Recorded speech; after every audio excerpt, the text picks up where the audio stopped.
Aujourd'hui, je vais vous parler des hommes et des femmes de nuit. Connaissez-vous vraiment les hommes et les femmes de nuit? Les démons détruisent nos mariages par le mariage spirituel. Ces visites de nuit ont pour mission d'empêcher au couple d'avoir la joie du mariage. Le mariage entre l'homme et la femme est en effet un mariage physique, mais les démons amènent ce mariage sur un plan spirituel. Quelle est l'origine du mariage spirituel décrit dans la Genèse? Genèse chapitre 6, versets 1 à 2 nous dit « Lorsque les hommes eurent commencé à se multiplier sur la face de la terre et que des filles leur furent nées, les fils de Dieu virent que les filles des hommes étaient belles et ils en prirent pour femmes parmi toutes celles qu'ils choisissent. » Premièrement, le mot incube du latin signifie qui est dessus et qu'on désigne comme étant l'homme de nuit. Et deuxièmement, le mot succube, également issu du latin, désigne celle qui est dessous et qu'on désigne comme étant la femme de nuit. Tout comme l'électricité existe dans son fil conducteur sans qu'on puisse l'apercevoir, les démons sont autour de l'humanité en toute innocence et ils agissent en permanence. Donc, souvent, ce qui est invisible à l'œil nu n'est pas forcément inexistant.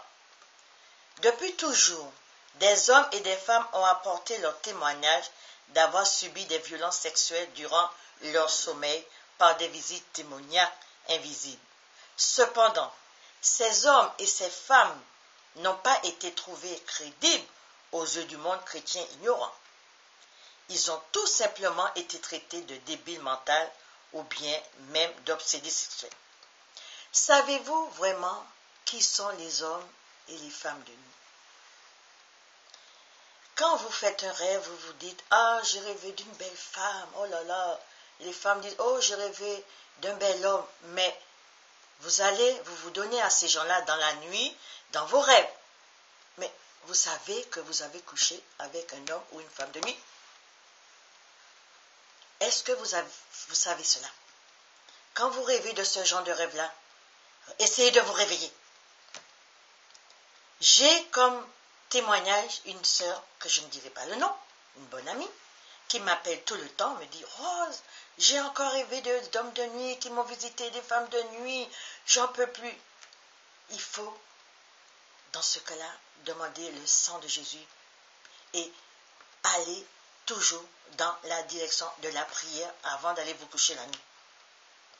L'incube n'est autre que le démon qui débauche les femmes, tandis que la succube débauche les hommes. Lorsqu'une personne est victime soit d'un incube, soit d'un succube, ce n'est pas par défaillance vis-à-vis de son devoir conjugal. L'incube ou le succube choisit toujours sa proie en fonction de sa propre capacité à le faire chuter, à la faire s'éloigner, soit de son époux, soit de son épouse.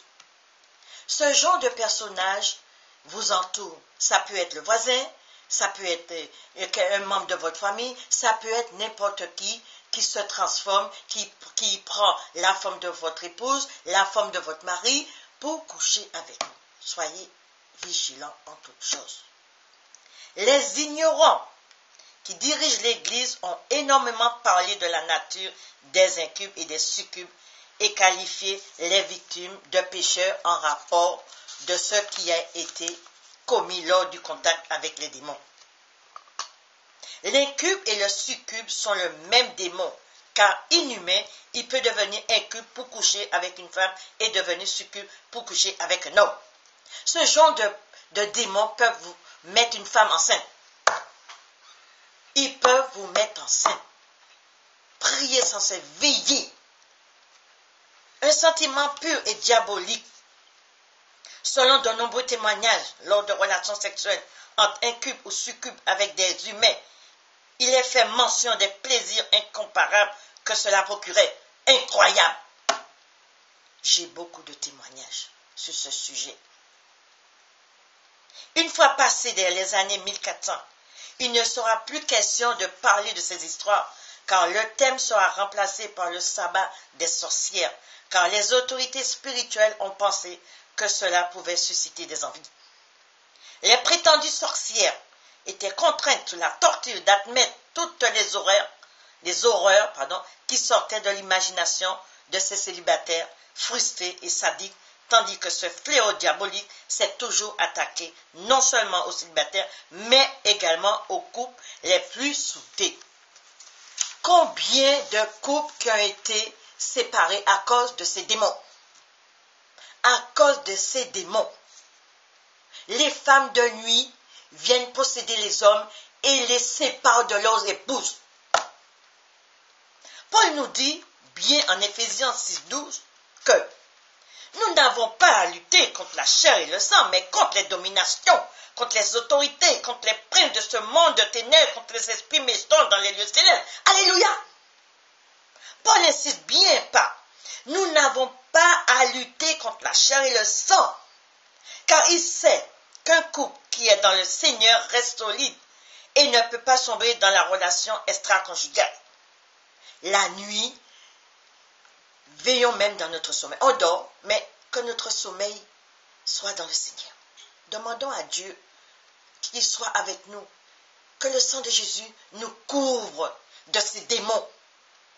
Paul poursuit par: mais contre les dominations, contre les autorités, contre les princes de ce monde de ténèbres, contre les esprits méchants dans les lieux célestes. Car, premièrement, c'est bien contre les esprits dominateurs qui corrompent les unions établies par Dieu.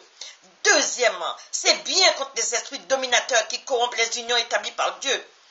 Deuxièmement, contre les autorités qui ont un pouvoir spirituel puissant et qui ignorent toutes les règles de moralité, puisque Paul rajoute que notre lutte se fait contre les princes de ce monde de ténèbres de la nuit, contre les esprits méchants dans les lieux célestes.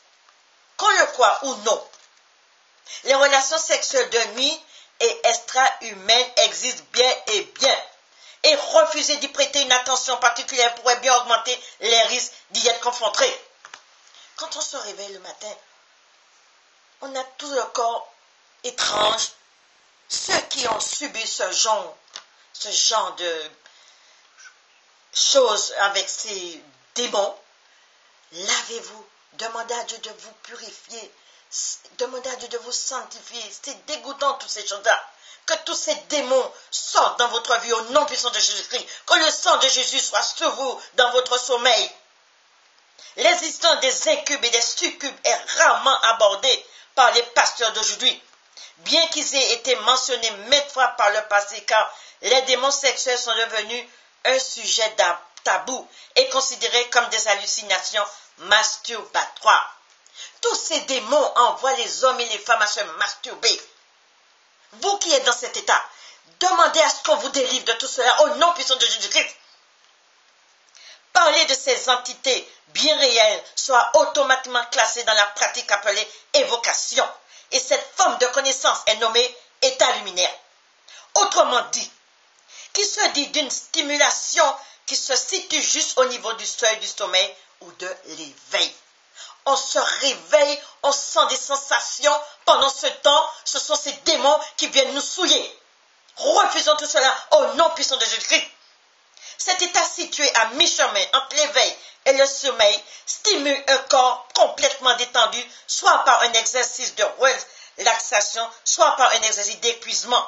Cependant, il est important de savoir que l'esprit de la victime est toujours conscient. Alléluia! Laissant ainsi apparaître des images et des sons incontrôlables. Quand nous dormons et nous sentons ce genre de sensation entre nous, réveillons-nous, réclamons le sang de Jésus-Christ et dites à ces démons, sors de chez moi au nom puissant de Jésus-Christ.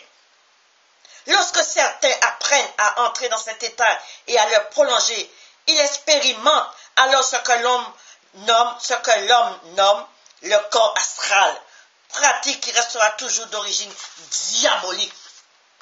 Les rapports de chair avec des amendements sont dangereux. Le plus grand danger se trouve dans l'obsession, car l'obsession sous un aspect sexuel reste difficile à gérer. Le sexe, il faut en être conscient, peut peut devenir une addiction qui détruira progressivement la volonté. Alléluia! Lorsqu'un incube ou un succube s'infiltre dans un corps, c'est parce qu'il a trouvé une issue, une porte d'accès. Et les chrétiens sont, tout comme les gens du monde, victimes de ces incursions démoniaques. Ne laissons pas de porte ouverte aux démons. Ne laissons pas de porte ouverte aux démons à notre corps. Purifions-nous. Protégeons-nous, même la nuit. Dans le cas de la sexualité avec les démons, l'autodiscipline deviendra une priorité absolue. Car l'amant démon aura vite fait de séparer ceux que Dieu a mis. Alléluia! L'amant démon peut détruire un couple. Vous qui subissez ce genre de truc, parlez-en à votre épouse, parlez-en à votre époux, afin que vous soyez protégés.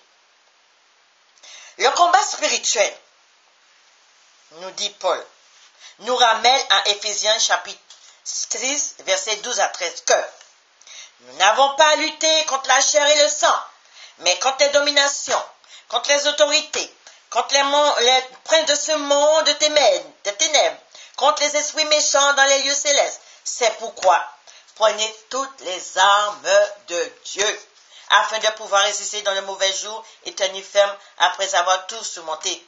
Les armes de Dieu, la prière. La prière. Il est bien évident que nous pourrions être effrayés, et c'est ce qui risque de se produire si nous ne connaissons pas ce qui est dit au sujet du diable dans les Écritures. Lisez la Bible. La lecture de la Bible en nous avertissant nous rassure, nous faisant prendre sa mesure et nous instruisant sur notre situation vis-à-vis de lui. Lui, c'est les démons.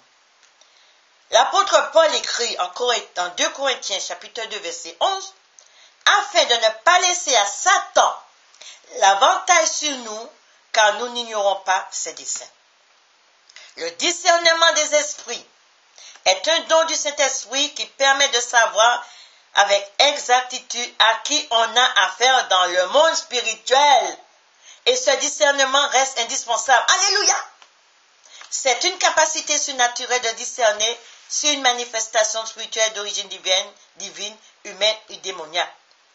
Quand nous avons le don du Saint-Esprit,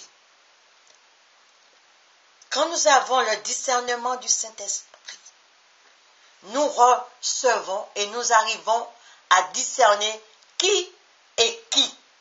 Nous ressentons quand ces démons viennent sur nous. Alors priez et demandons à Dieu de vous donner le don du discernement. Faisons attention à notre nuit de sommeil. Quand nous rêvons des choses, des femmes, des hommes, ne dites pas, oh là là, le Seigneur m'a montré mon mari de nuit, mon mari pour mon mariage, le Seigneur m'a montré mon épouse. Vous tombez dans le piège de Satan. Soyez bénis, mes bien-aimés. Que Dieu vous bénisse. Rose bénie, évangélisation. Alléluia.